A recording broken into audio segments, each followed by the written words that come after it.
오늘 주시는 하나님 말씀 요엘 2장 29절과 30절 두 절의 말씀을 봉독해 드립니다.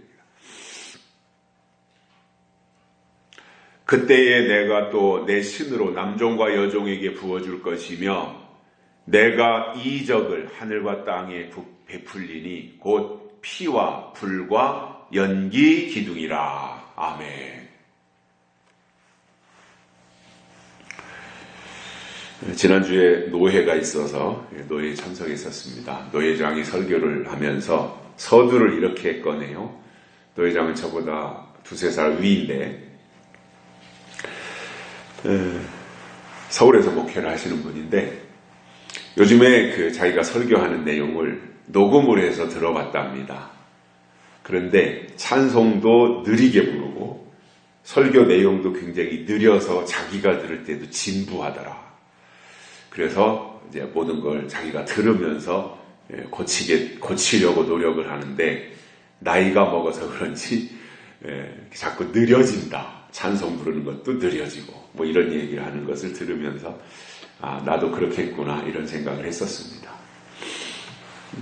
요즘 좀 저 자신에게 좀 이렇게 헷갈리는 것은 찬송가를 부르면서 자꾸 절이 이제 2절로 갔다 4절로 가고 이런 경우들이 생기는 것 같아서 더 긴장해야 되겠다 이런 생각을 하게 되고요. 제가 잘 아는 장로님이 이제 부부가 아주 충성스러운 분들인데 매일 가정 예배를 드려요. 둘이서라도. 또 누가 손님이라도 오시면 같이 앉아서 가정 예배를 드려요. 12시 되면 점심 먹기 전에 가정 예배를 드리고 식사를 해요. 근데 손님들이 있을 때 같이. 저도 어쩌다 이제 뭐 정말 1년에 한 두세 번 기회가 있어서 갔다가 예배를 드리니까 또 참석 안 할 수 없잖아요.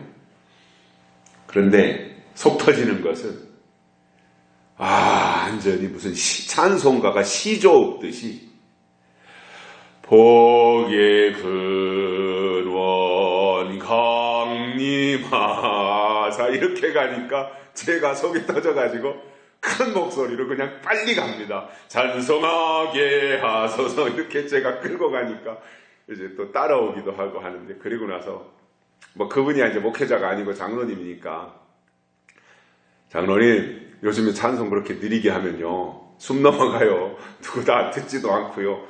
답답해요. 빠르게 찬송해서요. 그런데 이제 그분이 나이가 70이 좀 넘다 보니까 그러한 현상인 것 같다. 이게 나이가 들면 어쩔 수 없구나. 그것에 반해서 지금은요 모든 게 빨리빨리 되는 시대입니다. 노래도 세상 가요도 보면 빨리빨리 돼요. 세상에 영화도 보면 전개되는 것이요 한눈 팔 수 없을 정도로 빨리빨리 전개되거든요. 모든 게 이제 빨라지는 시대인데 우리가 나이가 들면서 느려진다라고 하는 것은 뭐 어쩔 수 없는 생리적인 현상이기도 하지만 이게 젊은 세대들을 향해서 우리가 다가가야 되는 어떤 지도력의 입장에서 보면 거기에 맞게 속도 조절을 할 수 있어야 되겠다 그런 생각을 해봅니다. 또 한 가지 제가 또 서두에서 말씀을 드리고 싶은 것은 믿는 자들에게는 믿음이라고 하는 거 있잖아요. 신앙, 믿음이라고 하는 것은 반드시 지켜야 할 가장 중요한 부분이잖아요. 우리들에게 있어서 믿음은 지켜내야 되는 거잖아요. 하나님이 우리에게 주신 약속을 붙잡고 끝까지 지켜내야 하는 것이 믿음이듯이 대한민국 국민이라면 자유민주주의라고 하는 이 체제를 끝까지 지키고 수호해야 할 책임이 있습니다.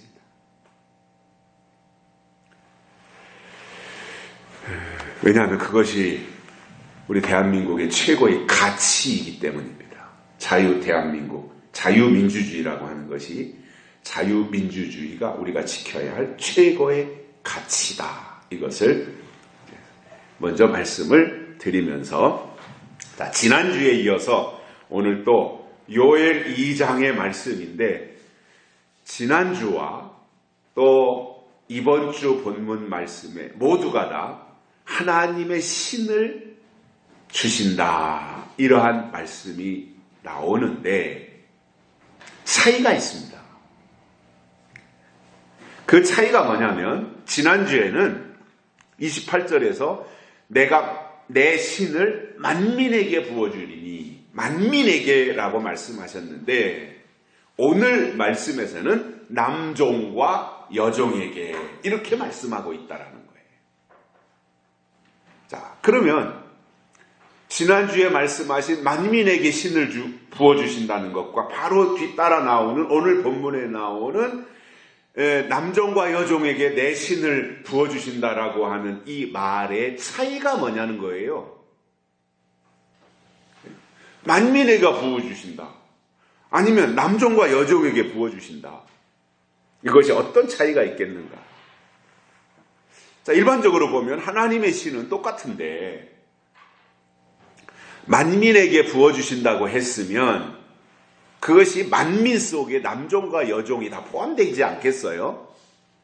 모든 사람들에게 만민에게 부어주신다고 그러면 그 시대에 살았던 사람들에게 다 해당이 되니까 포함이 될 텐데 왜 29절에 와서는 상황을 바꾸면서 남종과 여종에게 주신다고 구분해서 말씀하고 계신데 이것을 우리가 어떻게 이해해야 되느냐는 거예요.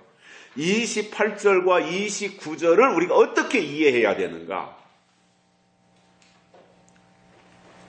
그래서 하나님의 역사는 신의 역사이고 하나님의 일은 하나님의 신을 부으시고 그들을 통해서 이루시는데 그 대상이 누구이고 그 결과가 어떻게 되는지에 대해서 오늘 주시는 말씀을 통해서 세 가지를 깨닫고 은혜를 받겠습니다. 첫째로 남종과 여종에게 주신다라는 거예요. 그러니까 지난주에 들었던 말씀과 오늘 들었던 말씀의 어떠한 시점에 대한 또는 대상에 대한 차이가 있다라고 하는 것을 우리가 알 수 있는데 29절을 제가 다시 읽어봅니다. 그때에 내가 또 내 신으로 남종과 여종에게 부어줄 것이며 이렇게 말씀하고 있어요. 이것은 28절에서 장래일을 말하고 꿈을 꾸고 이상을 보는 일이 일어나는 그때에 내 신을 남종과 여종에게 부어주신다라고 하는 내용이더라고요. 어떻게 보면 반복되는 얘기도 같기도 하지만 어떻게 보면 차이가 나는 그러한 내용이다라는 거예요. 그러면 왜 이렇게 모든 민족에게, 만민에게 또는 남종과 여종에게 이렇게 구분해서 표현을 했을까? 이 부분을 제가 좀 많이 생각을 해봤어요. 이게 어떤 차이가 있느냐라는 거죠. 그런 가운데서 깨달음이 오기를 이것은 시대와 관련이 있는 것이다. 그래서 28절을 시작하면서는 그 후에 이렇게 되어 있죠. 그 후에 29절을 시작하면서는 그때에 라는 거예요. 그러니까 그 후에 지난주에 말씀을 들었던 것은 그 후에니까 28절 앞에서 나타나는 어떤 역사가 일어난 후에라는 거죠. 그리고 내 신을 만민에게 보내시겠다라는 말씀이 지난주에 들으면서 28절의 내용이고요. 그리고 오늘 말씀은 그때에니까 그 후에 일어나는 사건이 일어나는 그 때에 이렇게 된다라는 겁니다.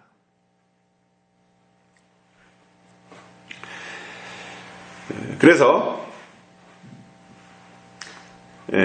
만민에게 신을 부어주시는 것은 모든 사람들에게 주신다는 말씀이기 때문에 예수님이 초림하신 이후 은혜시대, 즉 교회 시대를 시작할 때의 역사에 해당되는 것이고 남종과 여종에게 주시는 것은 축소된 의미로서 특정한 사람들에게 특정한 시기에 주셔서 마무리하고 끝내는 역사에 해당된다라는 거예요. 그래서 요엘 선지자는 이것을 남종과 여종이라고 설명을 했는데 요한계시록에 보면 1장 1절에서 반드시 속히 될 일을 그 종들에게 보이시려고 그 천사를 그 종 요한에게 보내어 지시하신 것이라 이렇게 말씀하시면서 그 종들에게 이렇게 나옵니다. 계시록이 시작하면서 1장 1절에서 그 종들에게 보이시려고. 그러니까 계시록은 종들에게 주신 말씀이다 이거예요. 만민에게 주신 말씀이 아니라 종들에게 주신 말씀이다 이거예요. 계시록은. 이것이 이제 차이예요. 그래서 그 예수님이 초림하셨을 때나 아니면 성령 받고 마가다락방의 역사를 시작할 때나 아니면 예수님이 이제 승천하실 때나 예수님이 승천하시면 하신 말씀이 이거잖아요. 사도행전 1장 8. 너희는 가서 모든 족속으로 제자를 삼아 아버지와 아들의 이름으로 세례를 주고 이렇게 이런 말씀들 하시잖아요. 또 성령이 너희에게 임하시면 너희가 권능을 받고 예루살렘과 유대와 사마리아 땅끝까지 이르러 내 증인이 되리라. 모든 민족으로 제자를 삼아. 그러니까 이것이 시작할 때 역사인 거예요.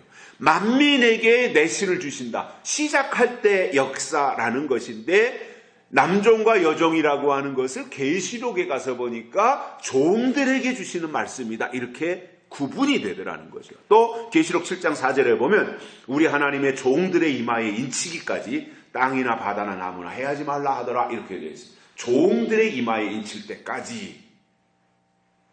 그래서 계시록은 종들에게 주신 말씀인 거죠.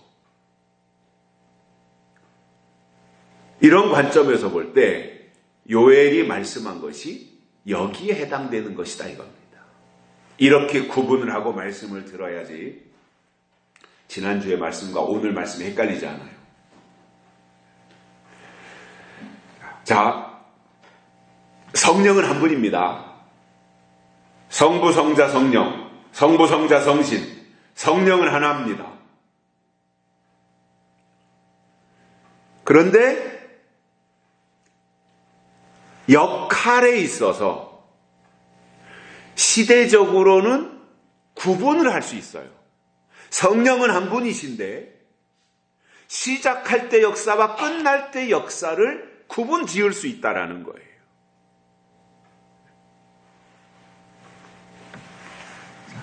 때라고 하는 거 있잖아요. 때 또는 시간이라고 하는 것은 오래전에 신약 성경이 헬라어로 쓰여졌어요. 헬라어, 그리스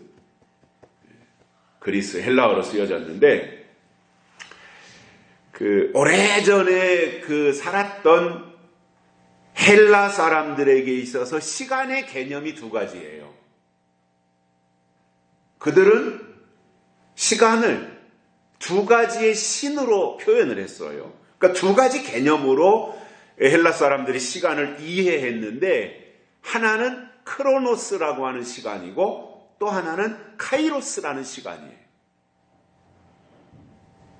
이렇게 시간을 두 가지 단어로 표현했다는 거예요. 헬라 사람들은 크로노스라고 하는 시간, 카이로스라고 하는 시간 이것을 표현했습니다. 그러면 크로노스라고 하는 첫 번째 시간은 뭐냐면 매일매일 반복되어지게 달력에 있는 시간이에요. 시계가 가르치는 그 시간을 말할 때 크로노스를 말하는 거예요. 그러니까 이것은 내가 아무 생각 없이 그냥 아침 됐네, 아침 먹어야지, 점심 됐네, 점심 먹어야지, 저녁이네, 밤이네, 자야지, 잠자야지 지금은 이렇게 모든 사람들에게 똑같이 가난한 자나 부자나 공부하는 학생들이나 아니면 연세가 드신 할머니들이나 모든 사람들에게 똑같이 주어진 주관적인 시간이에요. 그래서 이것을 인간의 시간이라고 합니다. 인간의 시간. 모든 사람들이 내가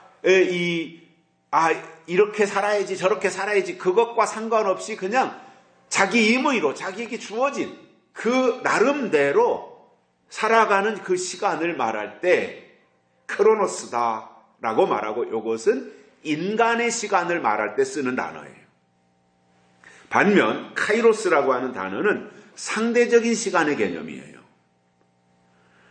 어떤 사람에게는 그 짧은 시간인데 전혀 새롭고 특별한 경험을 할 수 있고 특별한 어떠한 역사를 체험할 수 있는 시간이면서 그것이 바로 하나님의 시간을 말하는 거예요. 카이로스라는 거예요. 하나님의 시간. 그렇다면 크로노스도 시간, 카이로스도 시간. 똑같은 시간이라고 하는 단어가 쓰여지는데 해석되어지는데 그것이 사용되는 용도에 따라서 어떤 때는 시간이라고 하는 단어가 크로노스, 일반적인 의미로 객관적인 의미로 그렇게 쓰여지기도 하고 어떤 경우에는 카이로스라고 하는 특별한 의미로서 사용되어지는 대단히 주관적인 그러한 시간이 카이로스다라는 겁니다. 그렇다면 우리 그리스도인들은 두 가지 시간을 동시에 살아야 돼요. 크로노스 속에서 살면서 카이로스를 사는 거예요. 인간의 시간을 살면서 하나님의 시간을 같이 살고 있다라고 하는 것이 하나님의 사람들이에요. 과거의 헬라 사람들이, 그리스 사람들이 그렇게 시간을 이해하고 있었다라는 거예요. 그러한 입장에서 신약 성경이 쓰여졌다라는 거예요.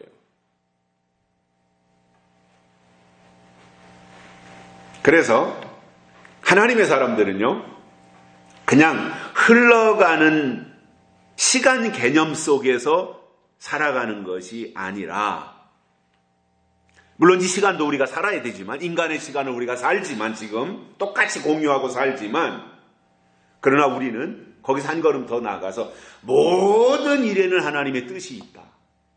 모든 일에는 하나님의 목적이 있다라고 하는 것을 믿으며 주어진 시간 속에서 이 크로노스라고 하는 일반적인 의미의 시간 속에서 하나님의 계획을 생각하면서 보내신 분의 뜻을 생각하며 사는 사람이 바로 카이로스의 시간을 사는, 하나님의 시간을 사는 사람들이다 이겁니다. 그래서 크로노스가 내 시간이라면 카이로스는 하나님의 시간이에요. 그래서 우리는 하나님의 시간, 카이로스를 더 소중히 여기며 사는 사람들이어야 돼요. 사도 바울이 이러한 말씀들을 합니다. 때가 참에 아들을 세상에 보내셨다. 이렇게 말씀합니다. 예수님의 오심에 대해 설명하면서 때가 참에 하나님의 아들을 세상에 보내셨다라고 말씀했는데 때가 참에라고 할 때 그 때가 바로 카이로스라는 단어를 쓴 겁니다. 하나님의 때를 말한 겁니다. 또 이 땅에 오신 예수님은 하나님의 때가 되니 십자가에 달려 돌아가셨다라고 말씀하고 있는데 그 때가 되니 십자가에 달려 돌아가셨다. 그 때도 바로 카이로스입니다. 하나님의 시간을 말합니다. 하나님의 때를 말하는 겁니다. 그러니까 그냥 흘러가는 시간 속에서 우연히 생긴 일이 아니라 어떤 의미가 있고 목적이 있고 뜻이 있고 하나님의 섭리가 있다라는 것을 생각하며 사는 것이 카이로스, 하나님의 시간을 사는 사람들이에요. 그것이 하나님의 사람이라는 거예요. 그것이 하나님의 일을 이룰 사람들이라는 거예요. 그래서 하나님의 사람들은요,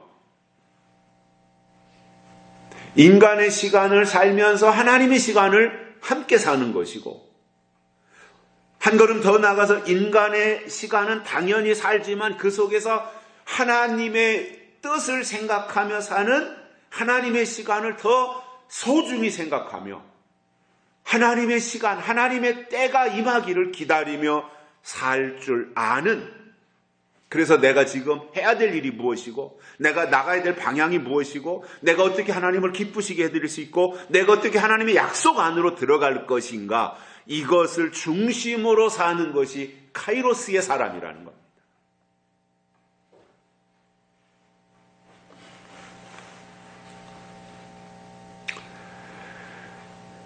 그래서 저는 이것이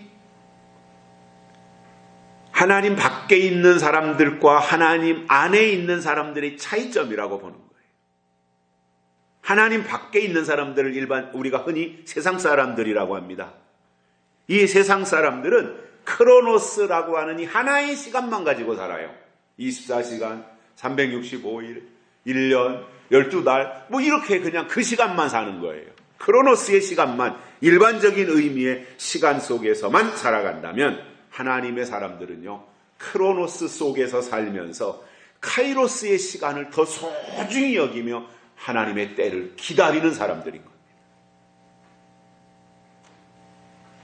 그러면 본문으로 돌아와서 요엘 선지자가 그 후에, 지난주에 말씀드린 그 후에, 그리고 오늘 본문에 나오는 그 때에 이것을 설명하면서 만민에게 부으실 신과 남종과 여종에게 부으실 신을 구분했고, 이것에 대한 설명을 하기 위해서 이미 저변을 깔고 바탕을 깔고 이 부분을 이해시키기 위해서 바로 앞에 요엘 2장 23절에서 이른 비와 늦은 비를 설명한 겁니다.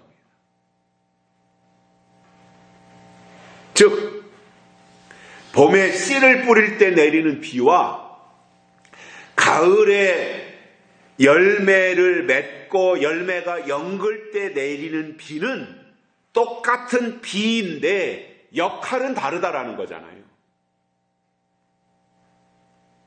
봄에 내리는 비는 싹이 나고 뿌리를 내리게 하는 역할이에요. 봄비는. 그런데 가을에 내리는 비는 늦은 비인데 연글게 하고 알곡이 되게 하는 역할인 겁니다. 그래서 벼 농사만 보더라도 우리가 그냥 봄이 됐으니까 못자리 하네. 아이고 모내기 하네. 벌써 벼가 이렇게 컸네. 새끼 다 쳤네. 아이고 벼가 누렇게 익네. 아이고 벌써 다 추수해서 황량한 들판이들. 그냥 이렇게 의미 없이 보면 그냥 그런 거예요. 근데 유심히 이렇게 보면 어느 순간 눈에 딱 띄는 게 있더라고요.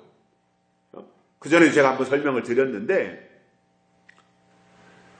저도 시골에서 컸으니까 논농사 짓는 거 저도 모내기도 했었고 벼베기도 했었고 봉사활동 가서 또 친구 집에 가서 다 했던 사람인데, 젊을 때 어릴 때는 그런 것들이 아무것도 보이지도 않았고 눈에 들어오지도 않고 생각되지도 않았던 것들이에요. 근데 나이가 이렇게 들면서 그런 거에 대해서 관심을 가지고 성경의 역사에 대해서 관심을 가지고 카이로스를 살아가려고 하는 그 입장에 서서 어느 날 딱 보니까 그냥 보인 거예요. 이건 내가 봐야지 한 것이 아니라 어느 날 문득 제 눈에 들어와서 깨달아지는 것들이에요. 봄에 못자리를 하고 벽실을 뿌리고 키워서 온 논에다가 이제 다 모를 내다가 심잖아요. 모내기라 그러죠. 그때 모내기를 하고 나서 논에다가 물을 가득 채웁니다. 왜냐? 그래야 논에 물이 가득해야 모내기를 한 모가 새끼 치는 거잖아요. 그래서 세 뿌리, 네 뿌리 심은 게 한 움큼 되게 새끼를 쳐야 되잖아요. 그러기 위해서 물을 대야 되는 거예요. 그래서 봄에 모내기 할 때 논에 물이 가득한 겁니다. 그러다가 새끼치기가 다 끝나고 나면은 논에서 오히려 물을 다 뺍니다. 그래서 여름에는 논에서 물을 다 빼요.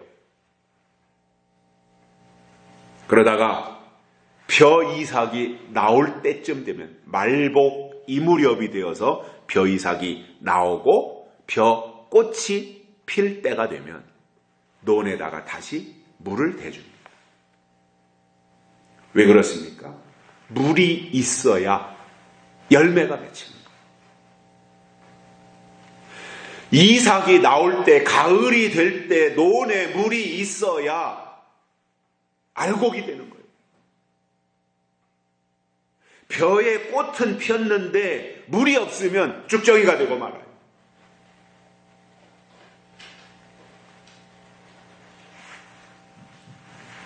이것은 밭곡식도 거의 비슷해서 봄비는 제때에 적당량이 와서 싹이 나고 잘 자랐어도 꽃이 피고 수정이 돼서 곡식이 맺히는 이 가을 시기에 비가 안 오면 바짝 말라서 쭉정이가 되고 말아요. 그래서 예를 들어서 밭에다가 콩을 잔뜩 심어놨어요. 봄 비가 적당히 오고 여름에 장마 때 비가 적당히 오니까 이게 무럭무럭 잘 자라가지고 새파랗게 밭을 가득 뒤덮어버리니까 콩농사 잘 됐구나 이렇게 생각하게 되는데, 여름 지나면서 콩에 꽃이 피고 그리고 이제 콩깍지가 생기고 그 콩깍지 안에 콩알이 자리 잡고 그 안에서 커야 될 때에 비가 안 온다든가 수분 공급이 안 되면 깍지 있는 그 상태로 쭉정이가 되고 마는 거예요.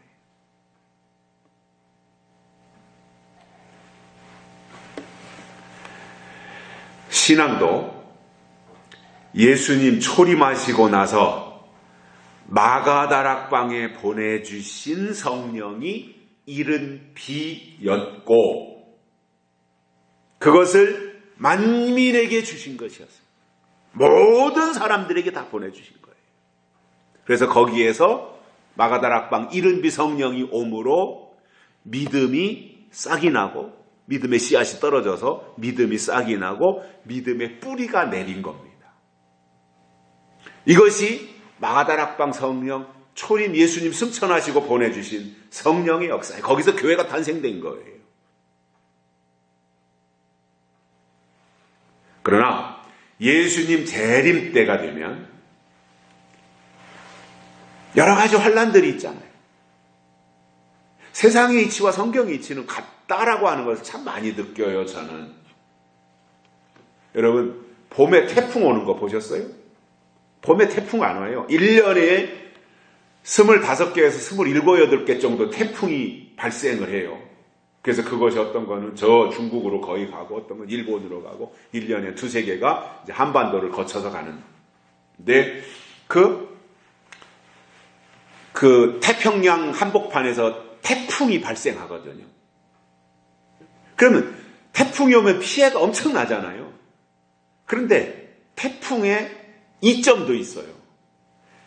태풍이 발생해야 바닷속에 산소가 공급되는 거예요. 또 태풍이 지나가야 산에 있는 나무의 뿌리가 견고해지는 거예요. 바람을 맞으면서 뿌리를 깊이 내리는 거예요. 이러한 이점도 있어요. 그런데 그 태풍이라고 하는 것이요, 봄에 안 와요. 여름에 안 와요. 가을로 접어들면서부터 태풍이 발생하기 시작해서 영향을 끼치는 거예요. 신앙적 의미로 태풍은 굉장한 환란이잖아요. 봄에 태풍 없다니까요. 싹이 나고 막 자라는 그때 태풍 없어요. 그때 싹이 나고 막 그럴 거 뿌리를 잡아야 되는 그때 태풍이 오고 그냥 폭우가 쏟아지면 씨앗 뿌린 게 다 떠내려가 버리고 없어지죠. 어떻게 해요?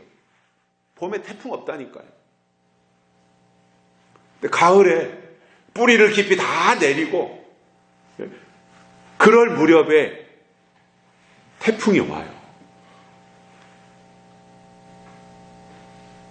이게 저는 교회의 원리와 이치에도 똑같다고. 환란이라고 하는 것은요, 가을에 오는 겁니다. 집중적으로 가을에 환란이 다가오는 거예요. 그러면 이 신앙적으로 가을에 해당하는 이 끝부분에 해당되는 이때에는 오히려 믿음이 침체돼요. 그래서 예수님께서도 인자가 올 때 믿음을 보겠느냐 이렇게 말씀하신 거예요. 더 강화되어야 되는데 침체된다는 거예요. 예수님 초림하실 무렵에도 유대인들과 바리새인들이 형식만 남아있지 내용은 다 없어졌었어요. 그래서 예수님이 오셔서 회칠한 무덤이라고 그들을 지적하셨지 않습니까? 모순되다고. 지금도 마찬가지거든요. 예수님이 다시 오실 때가 되면 초림하실 때 유대인 바리새인들처럼 형식은 남아있고 형태는 남아있는데 내용과 본질은 상실하는 거예요. 이러한 때에 믿음을 더 강화하고 약속을 더 강화하고 성숙해서 알곡과 열매로 천국 곳간에 들어가도록 하기 위해서 연글게 하는 늦은 비의 역사가 있다라는 것. 그런데 그 늦은 비는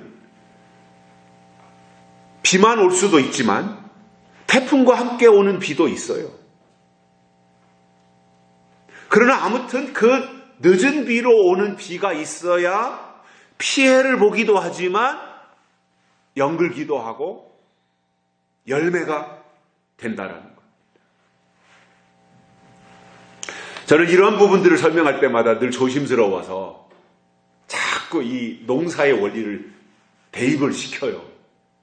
왜냐? 자칫 잘못하면 오해가 되는 부분이에요. 이 부분은. 어떤 오해냐? 성령이 두 개가 되는 거예요. 자칫 잘못 들으면. 성령이 두 개.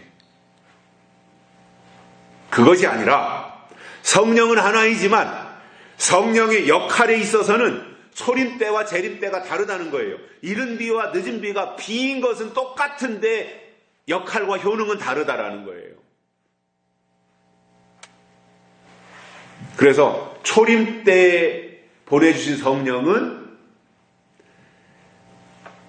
거듭나게 하고 예수님을 믿고 기다리게 했다면 재림 때는 장성하고 성숙하게 해서 다시 오시는 예수님을 신랑으로 맞이할 수 있게 한다는 겁니다. 기다리게 하는 것과 맞이하게 하는 이 차이가 있는 거예요. 그런데 그 차이가 굉장한 차이인 거예요. 자, 이것은 이스라엘 백성들이 출애굽을 하고 이제 가나안 땅에 가는 게 목적지잖아요. 애굽에서 떠나서 가나안 땅에 가는 거예요. 그러니까 출애굽했던 이스라엘 백성들을 모세를 따라서 출애굽했을 때 쉽게 가나안 땅에 갈 것으로 생각을 했었을 거예요. 왜냐? 10가지 재앙 이렇게 내리고 모세가 하나님이 보내신 자이고 기사와 이적을 엄청나게 행했으니까 모세 따라가면 쉽게 가나안 땅에 갈 것으로 생각을 했어요. 그런데 과정을 보면 많은 어려움들이 있었지 않습니까? 당장 만난 것이 홍해바다였고요. 그리고 광야에 나왔고요. 요단강을 건너서 가나안 땅에 들어가는 40년이라고 하는 긴 고난의 행군이 있었지 않습니까? 그런데 홍해를 건널 때나 요단을 건널 때나 어떠한 외부적인 이 개입이나 도움이 있었던 것이 아니에요. 홍해를 건널 때나 요단강을 건널 때나 둘 다 똑같이 하나님의 말씀에 의해서 강이 갈라졌어요. 홍해도 말씀으로 갈라졌고 요단도 말씀으로 갈라졌어요. 그런데 차이는 있습니다. 홍해는 모세의 지팡이로 갈랐어요.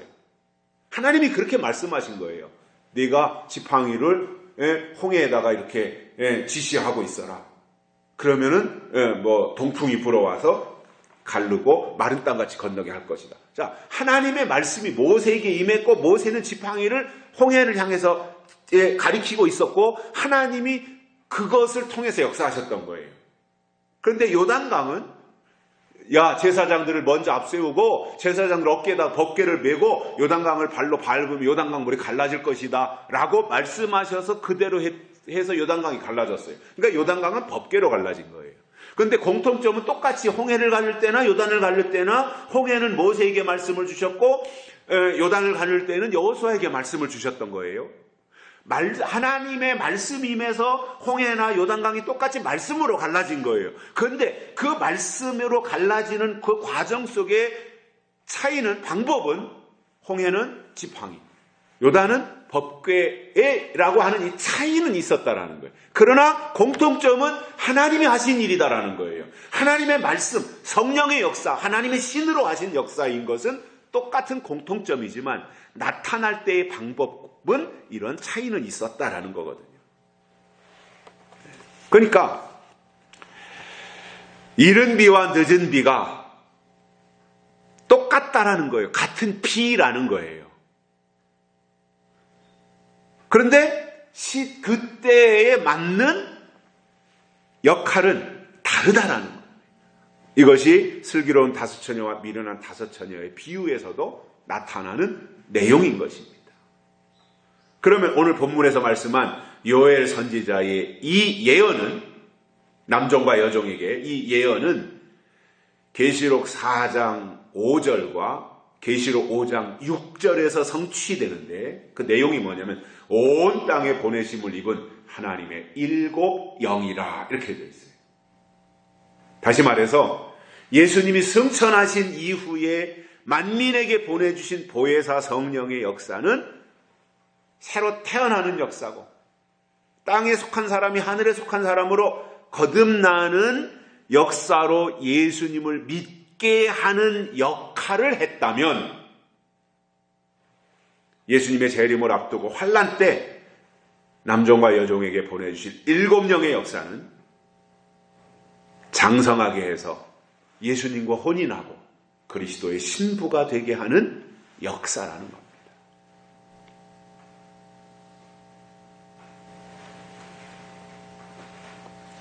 그러므로 예수님이 이 땅에 초림하시고 나서 마가다락방에 보내주셨던, 그래서 거기서부터 새롭게 시작되어진 성령의 역사가 쭉 은혜시대 동안 교회 안에서 이어져 온 하나님의 역사로 거듭난 사람은 거기에만 머물러 있으면 안 된다는 거예요.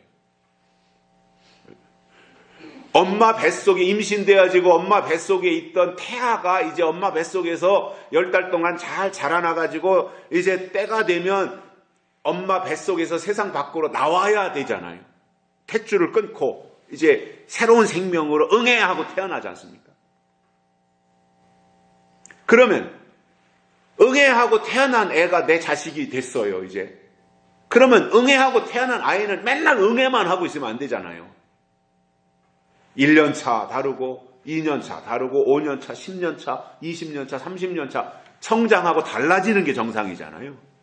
부모의 마음이 아이고 내 새끼 예쁘다 맨날 응애나 하고 젖이나 먹는 아이로 있기를 원하는 부모가 이 세상에 어디 있겠어요. 그 아이가 잘 자라고 무럭무럭 자라서 정상적인 역할을 하고 부모인 내가 낳아서 잘 뒷바라지 했지만 커서는 나보다 더 잘 되기를 원하고 나보다 더 큰 일을 하기를 원하는 것이 부모의 마음이듯이 하나님도 똑같다라는 거예요. 그래서 마가다락방에 보내주신 이른비 성령으로 내가 영적인 사람으로 거듭났고 새로 지으심을 받아 새로 태어났다면 거기에만 머물러 있을 것이 아니라 그 다음 단계로 나가서 7 영의 역사, 즉 남종과 여종에게 주시겠다고 약속하신 하나님의 신과 영을 받아야 되고, 지금이 바로 그 때다라는 것. 그래서 이런 차이점들을 잘 이해하셔야 되기 때문에 제가 좀 이 부분을 길게 설명을 드렸고요. 두 번째로는 그들이 하는 일이 있습니다. 남종과 여종, 이들이 하는 일이 뭐냐면 이적을 하늘과 땅에 베푼다라는 것. 이적이 따라온다라는 거예요. 그런데 여기서 하늘과 땅에다 이적을 베푼다라고 했을 때 이것은 저 공중에 있는 저 하늘, 우리가 밟고 다니는 저 땅, 이것을 말씀하기도 하겠지만, 그러나 영적인 의미로는 하늘은 하늘에 속한 교회를 말해요. 땅은 땅에 속한 교회를 말해요. 그래서 이것은 바울도 말했죠. 이사야서를 인용을 해서 바울이 갈라디아서에서 아브라함의 이야기를 동원해가지고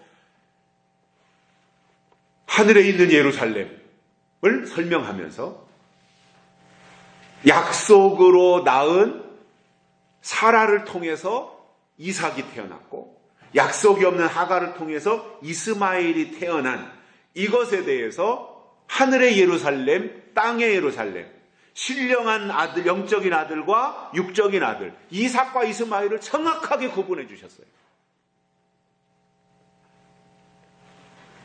그래서 교회라고 하는 것은요, 겉으로 보면 십자가가 있고 밖에 다 종탑 있고 교회는 십자가 상징을 다 붙여놓잖아요.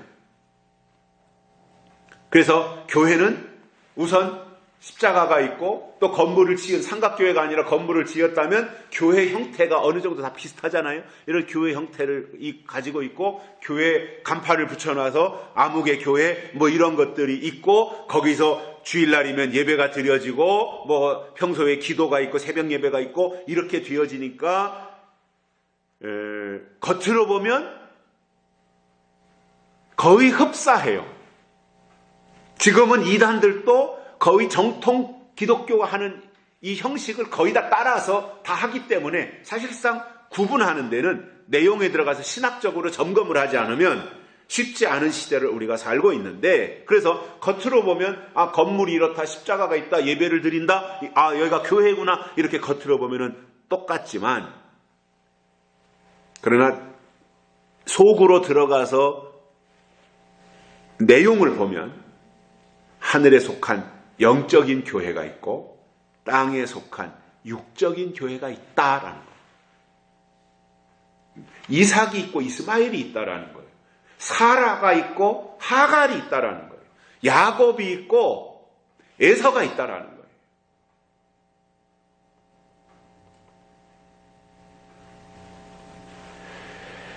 자, 거기에 이적을 베푸시는데 제가 생각할 때는 하늘에는 하늘의 이적을 베푸실 것이고 땅에는 땅에 속한 이적을 베풀 거예요. 그러니까 내용에 들어가서 보면은 이적이 다르다라는 거예요. 하늘에 속한 자들에게 보여주실 이적이 있고 땅에 속한 자들에게 보여줄 이적이 있다. 이건 다르다라는 거예요. 그러면 우리에게 필요한 이적은 뭐예요? 하늘에 속한 이적이 필요한 거예요.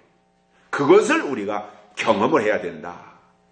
그래서 그것을 기대하며 살아야 되겠다라는 것이고, 세 번째로는 이적의 결과가 있습니다. 피와 불과 연기, 기둥이다 이렇게 말하고 있습니다. 30절에서 피와 불과 연기, 기둥이다. 그래서 요엘서 2장 29절 30절 오늘 본문에는 남종과 여종에게 신이 내린다고 하셨는데, 이때 피와 불과 연기, 기둥의 역사가 있다고 하셨고, 이 말씀은 계시록 11장 3절에서 6절에 보면 물이 변하여서 피가 되게 하는 피의 역사와 원수가 해하고자 하면 입에서 불이 나가는 불의 역사로 나타날 거예요. 계시록 11장에서 설명하고 있잖아요. 피의 역사와 불의 역사. 모세의 권세, 엘리야의 권세. 이것을 설명을 해 주면서 요엘 선지자가 말씀한 이 요엘서 2장 오늘 말씀의 이 내용이 요한계시록에 가서 이루어지는데, 저는 계시록 11장의 이 역사, 물이 변해서 피가 되고 불이 내리고 하는 이 역사는 아직 이루어지지 않은 역사다, 이렇게 저는 생각을 해요. 그렇다면 앞으로 이것은 될 일이고 이루어질 일로서 우리가 유심히 관찰하고 살펴보고 가자 이겁니다. 저는 이것을 하늘의 이적으로 주실 것이다 라고 생각을 해요.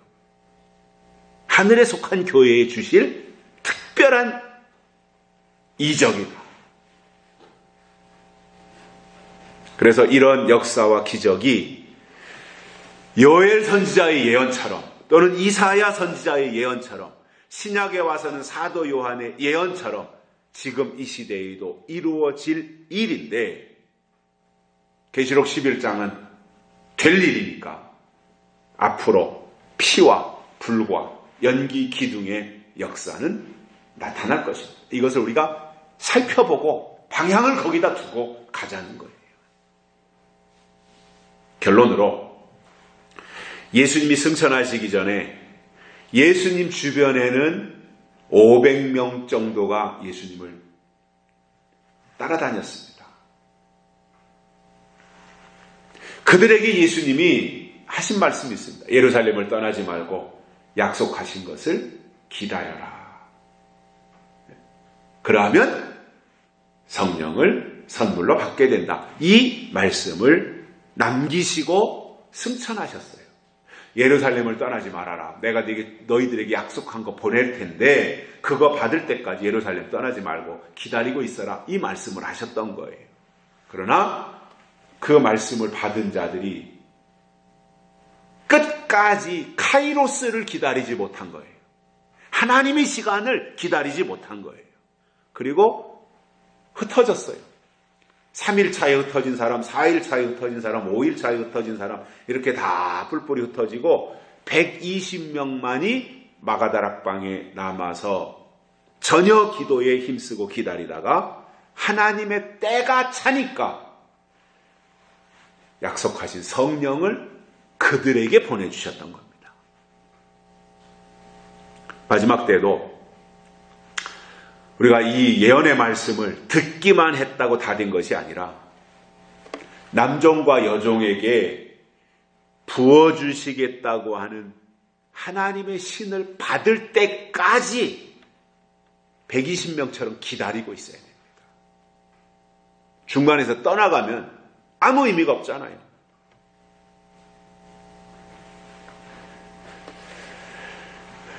예수님 초림하시고 구약에서 신약으로 바뀌었고 오순절에 성령을 내려주셨듯이 마지막 예수님이 다시 오실 때가 되어지면 쓰실 종들에게 기름을 부어주시겠다고 말씀하고 있는데 이것이 바로 하나님의 신의 역사라고 하는 것을 우리가 알고 기름 부으심을 받아 하나님의 일에, 하나님의 거룩한 일에 쓰임받는 그러한 복된 종들이 되시기를 주의 이름으로 축복합니다. 살아계신 하나님 감사합니다. 오늘 또 불러주시고 말씀을 듣게 해주셔서 감사를 드립니다.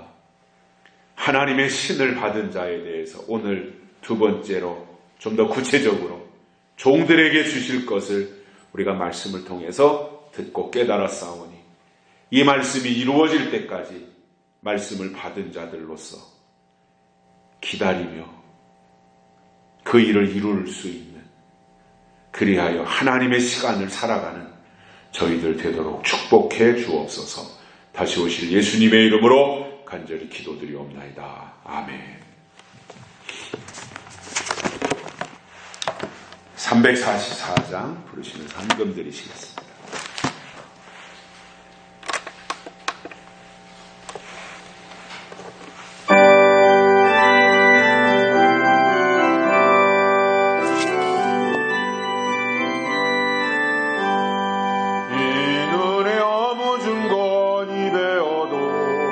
믿음만을 가지고서는 걸으며 이 귀에 아무 소리야